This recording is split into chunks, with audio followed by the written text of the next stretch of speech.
सुप्रभात. जय विजय महाराष्ट्र. एस रविराज, रवींद्र चांगो शिंदे. एक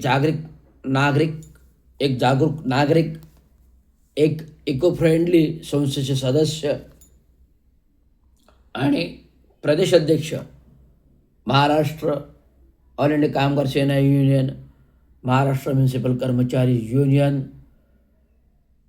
अभियंता असोसिएशन युनियन, स्टेम प्राधिकरण युनियन, महाराष्ट्र राज्य एस टी महामंडळ युनियन, महाराष्ट्र राज्य पोलीस कर्मचारी अधिकारी युनियन, संपूर्ण संघटनात्मक वतीने संपूर्ण महाराष्ट्र राज्याच्या जिल्ह्यामध्ये एक जनजागृती म्हणून हे सर्व प्रश्न मी महाराष्ट्र जनतेसमोर, मी भारत सरकारसमोर घेऊन येत आहे. मी एक जनसामान्य नागरिक, या शहरात जगलो, या शहरात वाढलो. आई वडील सफाई कामगार, ते वडील कामगार नेते युनियन लीडर झाले, अनेक संघटना बांधल्या, लोकांसाठी झगडले, लोकांना जीवन दिलं, घरदारं दिली, नोकरीधंदा चाकरी दिल्या. परंतु जे काही जीवनामध्ये चाललेलं आहे, जे काही जगामध्ये चाललेलं आहे, अशा प्रकारचं कुठल्याही गोष्टी करण्यासाठी आमचं खानदानी रक्त कधीच केलेलं नाही. आज आपल्याला जगण्यासाठी काय आवश्यकता आहे? अन्न, वस्त्र, पाणी. अन्न, वस्त्र, निवारा आणि पाणी. आज आपल्याला जगण्यासाठी काय आवश्यकता आहे? अन्न, वस्त्र, निवारा आणि पाणी. ह्या मूलभूत गरजा आहेत. ह्या मूलभूत गरजा व्यतिरिक्त इतर गरजांची आवश्यकता नाही, जे आता संपूर्ण मेट्रोपॉलिटन सिटीमध्ये, मुंबई असो, ठाणे असो, कल्याण, डोंबिवली, उल्हासनगर, अंबरनाथ असो, तर वसई, विरार, पालघर असो, की इतर जिल्हे, दक्षिण महाराष्ट्र असो, उत्तर महाराष्ट्र असो, पूर्व महाराष्ट्र असो, पुणे शहर असो, कोकणामध्ये खोपोली, कर्जत, सिंधुदुर्ग, रत्नागिरी, हे संपूर्ण विस्तारित महाराष्ट्र पाहता, महाराष्ट्राचे समुद्रकिनारे पाहता, आज संपूर्ण ठिकाणी परप्रांतीय राज्यामध्ये येऊन बजबजपुरी माजलेली आहे. समुद्र असो, नदी असो, नाले असो, टॉयलेट असो, गटार असो, इथे आपले अतिक्रमण करून पाय पसरून राहत आहेत. त्यामुळे भौगोलिक स्थितीचा विचार करता आज आपल्याला प्रत्येक पावसाळ्यामध्ये ह्या गोष्टी दिसून येतात की संपूर्ण सगळीकडे पूरस्थिती होते. कारण या पूरस्थितीचा अभ्यास हा मी केलेला आहे, त्या विभागाचा अधिकारी राहिलेला आहे.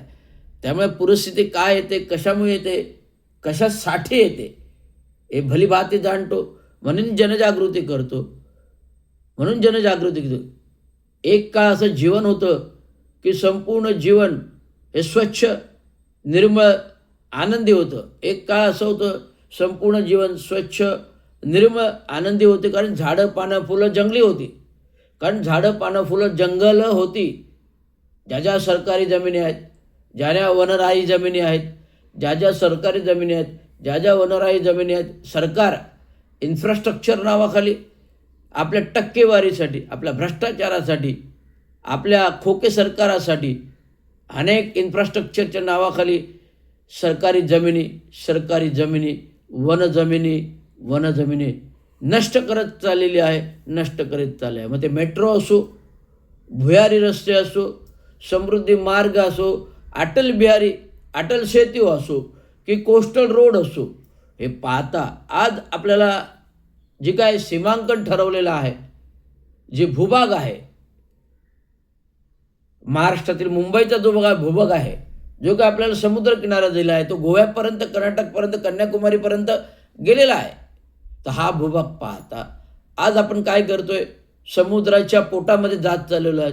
समुद्राच्या पोटामध्ये आपण शिरत चाललेलो आहोत. आणि ह्या एक वेळ अशी येईल की समुद्र आपल्याला गिळंकृत करेल. एक वेळ अशी येईल की समुद्रच आपल्याला गिळंकृत करेल, अशा प्रकारची वेळ आता येऊन ठेपलेली आहे. कारण संपूर्ण जनजीवन जगवण्यापेक्षा जनजीवन कसं नष्ट होईल, जनजीवन जगवण्यापेक्षा जनजीवन कसं नष्ट होईल, जनजीवन जगण्यापेक्षा जनजीवन कसं नष्ट होईल, अशा प्रकारचा विकास, अशा प्रकारचं इन्फ्रास्ट्रक्चर, अशा प्रकारचे डेव्हलपमेंट शहरागणित चालू आहे. इथे कुठेतरी रोख लागला पाहिजे, इथे तरी कधी नियंत्रण आलं पाहिजे, इथे तरी कुठेतरी कंट्रोल आला पाहिजे. म्हणून जनतेने जनजागृती करणं आवश्यक. केवळ टी व्ही मीडियावरती येऊन मुलाखती देणं, केवळ टी व्ही मीडियावरती येऊन मुलाखती देणं हे जनजागृती नाही, तर जनस्थाने एकत्र यायला पाहिजे. जनजागृतीसाठी जनतेने रस्त्यावर यायला पाहिजे. आज आपल्याला असं वाटण्याची महत्त्वाचं कारण आहे. आज ट्रॅफिकचा प्रश्न आहे, आज ट्रॅफिकचा प्रश्न आहे, आज पाण्याचा प्रश्न आहे, आज जगात जगण्याचा प्रश्न आहे. संपूर्ण झाडे जंगले तोडतायत, संपूर्ण झाडे जंगले तोडतायत, संपूर्ण झाडे जंगले तोडतात आणि केवळ आपल्या टक्केवारीसाठी विकास प्रस्ताव, केवळ आपल्या टक्केवारीसाठी विकास प्रस्ताव, केवळ आपल्या टक्केवारीसाठी विकास प्रस्ताव बनवतात. हीच जनजागृती रविराज रवींद्र शिंदे आपल्या समोर घेऊन येत आहे. आणि लवकरच मी जिल्हा कलेक्टर असो, हरित लवाद असो, केंद्रीय हरित लवाद असो, महाराष्ट्र सरकारचं MCZM विभाग असो, प्रदूषण नियंत्रण विभाग असो, आज सगळीकडे मी भांडणार, आवाज उठवणार. केंद्रापर्यंत असो, दिल्लीपर्यंत असो की विदेशापर्यंत असा हा आवाज संपूर्णपर्यंत घेऊन रवींद्र शिंदे रविराज छत्रपती संभाजी महाराजांचा छावा आहे, छत्रपती संभाजी महाराजांचा छावा. रविराज छत्रपती शिवाजी महाराजांचा छावा आहे. संभाजी महाराजांचा ते संभाजी महाराज मी स्वतः आहे. आधुनिक भारतातला संभाजी महाराज आहे, आधुनिक भारतातला संभाजी महाराज आहे, आधुनिक भारतातला संभाजी महाराज मी आहे. कारण माझी जन्मतारीख 14 मे 1965 आहे. माझी जन्मतारीख 14 मे 1965 आहे. छत्रपती शिवाजी महाराजांच्या छत्रपतीचं सावा संभाजी महाराजांची जन्मतारीख पण 14 मे 1656 आहे.